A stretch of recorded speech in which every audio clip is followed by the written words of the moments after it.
पहले तो जो सुखबीर सिंह बादल साहब की जान बची वो क्योंकि भगवान के घर के आगे थे, इसलिए उस अकाल पुरख ने उनकी रक्षा की।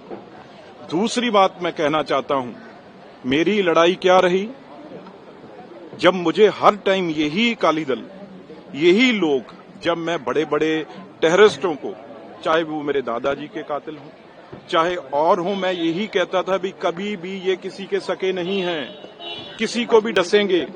ये वही नारायण सिंह चौरा है जो सरदार बेअंत सिंह जी, जो शहीद आजम सरदार बेअंत सिंह जी मेरे दादाजी, जब देश की सबसे बड़ी टनल, सबसे बड़ी सुरंग बनी बुड़ैल जेल चंडीगढ़ में, तो उन सबको, चाहे वो हवारा था, तारा था, ब्योरा था, सबको भगाने वाला ये नारायण सिंह चौरा था।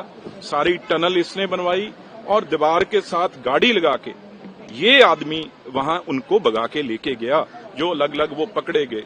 और उसके बाद मैं मेंबर पार्लियामेंट था आनंदपुर साहब से 2009 में, तो SSP Ranveer Singh Khatra IPS officer थे, एसएसपी खटरा रोपड़ से, उन्होंने मुझे टेलीफोन करके कहा भी 3 दिन आप किसी तरीके से बचिए, बाहर मत निकलिए, ये नारायण सिंह चौरा जो है एम्बेसडर कार बारूद से भर के आपके गाड़ी के बीच में ये कॉन्वॉय को मारना चाहता है।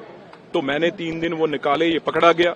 लेकिन पर आज मैं यही कहना चाहता हूं अकाली दल से, ये सुप्रीम कोर्ट तक, मैं नहीं उसमें पढ़ना चाहता, जो फैसला हो मैंने तो वो कह दिया है अब, लेकिन ये सब जाने, चाहे अमित शाह जी जहां बोलते थे उनको फांसी की सजा माफ करो, उनको बाहर निकालो, ये बाहर निकले हुए हैं नारायण सिंह चौरा।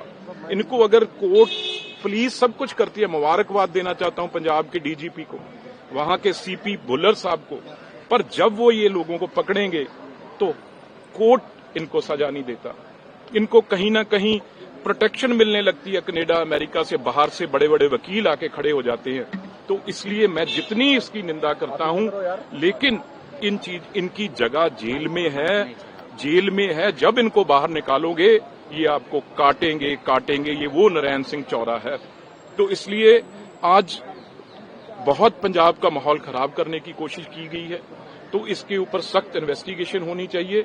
पर मैं फिर कहूंगा भी कोई भी पार्टी हो पंजाब की और बाहर की, इन लोगों को बचाना, इनकी मदद करना बंद करो। इनकी असली जगह जेल की चक्की है, वहां इनको रहने दो। भाई मैं समझता हूं कि बहुत गलत हुआ, ऐसा नहीं होना चाहिए था। सुखबीर बादल के ऊपर गोली चलना, मैं 100% सरकार की नलायकी मानता हूं। जेड प्रोटेक्टी जो बंदा है उसके ऊपर ऐसी गोली चल जाना, तो ये लॉ एंड ऑर्डर की कहीं ना कहीं दिखता है कि पंजाब के अंदर लॉ एंड ऑर्डर की जो हालात हैं। और जिस व्यक्ति ने भी ये गोली चलाई है, कौन है, नेचुरली कौन है, कहां से है, उसको करड़ी से करड़ी सजा मिलनी चाहिए। करड़े शब्दों में निंदा करता हूं, चाहे वो कोई भी है, उसको बख्शना नहीं चाहिए, उसके ऊपर सख्त से सख्त कार्रवाई। तो नजर क्या बनती है, बंदा मर जाता तो फिर आपकी नजर रहती है। ये ऐसे एसीपी को भी सस्पेंड करना चाहिए immediately. They should take action on that ACP also, कि ये कैसे हो गया, जिम्मेदारी किसकी थी। ये तो इंतजार कर रही है सरकार की कोई ना कोई किसी को मार दे, तब काम हम कह देंगे कि ये चूक हो गई है। ऐसा ही है, बहुत सारे लोगों के पास सिक्योरिटी गार्ड्स हैं, उनको मार के चले जाते हैं लोग। तो ये मैं, कोई किसी के मन में सुखबीर बादल के लिए नफरत हो सकती है, सिखों में जिस प्रकार की घटनाक्रम हुआ है, क्योंकि लोग बगराड़ी में काफी देर से बैठे हुए थे, लेकिन नफरत का मतलब ये नहीं है कि आप दूसरे व्यक्ति को गोली मार दो।